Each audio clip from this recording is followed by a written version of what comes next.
pan it down here, you see it's about 3 o'clock in the morning, and there's not a car or a person in sight. If you pan over here, it's the same thing. Not a car or a person in sight. People want to know where I find my strength at, where I get my strength. I get it from a lot of places, but right now, this morning, I'm getting it from, there's not a motherfucker that's up. There's not a car, there's not a person. Everybody's in their bed, sleep, dreading that it's a Monday, hate it's a Monday, and I'm loving it. I'm loving it. Where everybody's getting weaker, I'm getting stronger. It's not about the running, the swimming, the push-ups, the sit-ups. It's about what those things do for your mentality. You don't get better on the daggone couch. You get better by coming out here and getting the fuck after it every daggone day. Stay hard. It was 90s. What it's all about. Yeah. I don't care how good you are in anything. You don't have discipline. You ain't nobody. Right. You're nothing without discipline. Because you give up under the slightest struggle without discipline. 100%. Who fought in these wars. You have no idea how big of a deal this is to me. I was not always this strong guy you see. I went through a lot of hard times in my life to get here today. Suffering before your mind starts saying we need self-talk.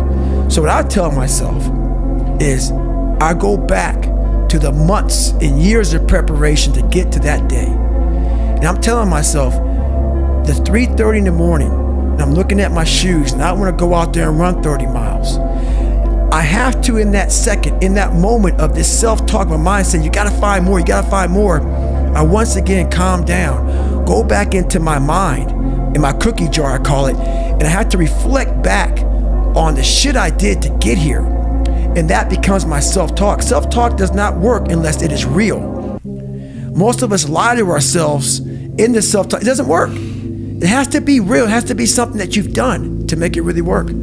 Be the guy who embraces the ugly, the miserable. Be the guy who embraces hard work, the grind. Don't be afraid of being hurt. Don't be afraid of sacrificing some blood. Every morning, every day of our lives, we have choices to make.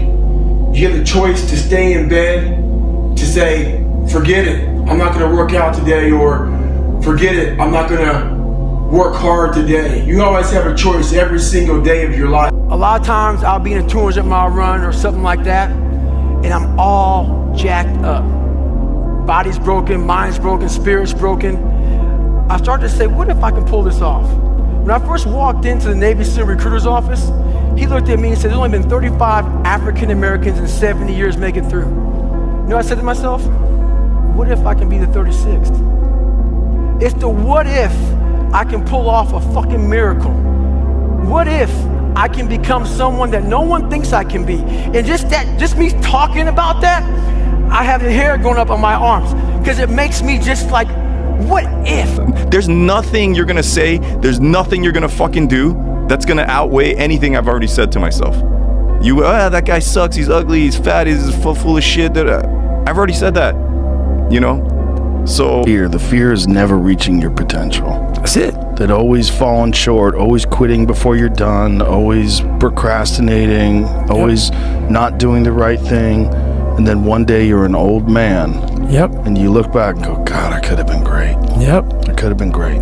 I never forget one time I was running by a graveyard when I was fucking just trying to become, I was fat. And I ran by a graveyard and I looked out there and I have all these epiphanies, man. I have all these fucking moments of it's crazy, man, of just thought. Cause I'm always by myself. I'm always in deep fucking thought about how to be better. And I look out there, I'm like, man, I wonder how many of you motherfuckers in there fucking just are so upset with how you lived your life and fucking just regret how you lived it. And I'm running a 300-pound man thinking, man, don't fucking die like this, bro. Don't die like this. So people wonder where this shit comes from me. It comes from such deep thought of trying to see what this is all about. What is this life all about? What am I all about? Why am I here? You know, I had to find purpose.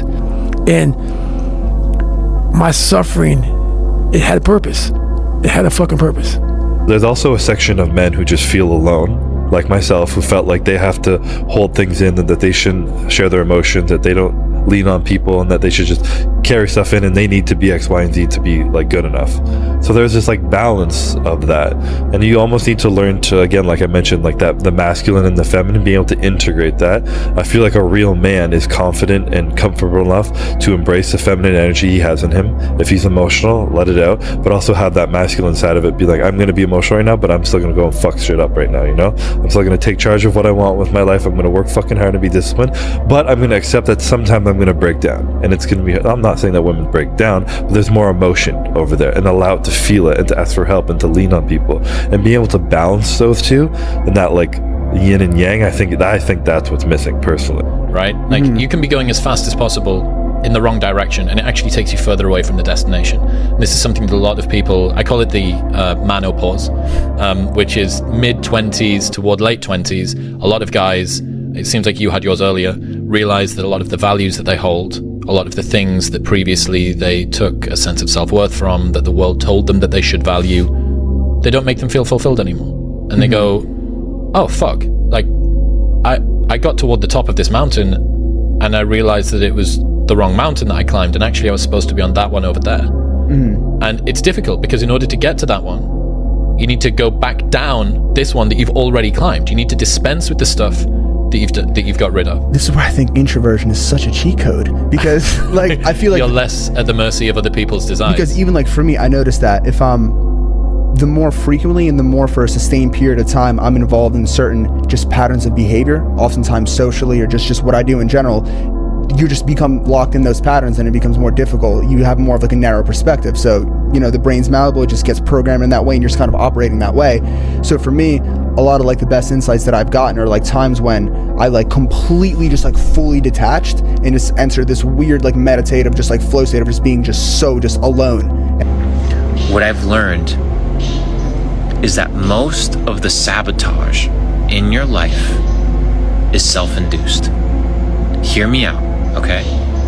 Most of the sabotage that is self-induced in life is because you do not have the self-regulation to do that which you know you need to do.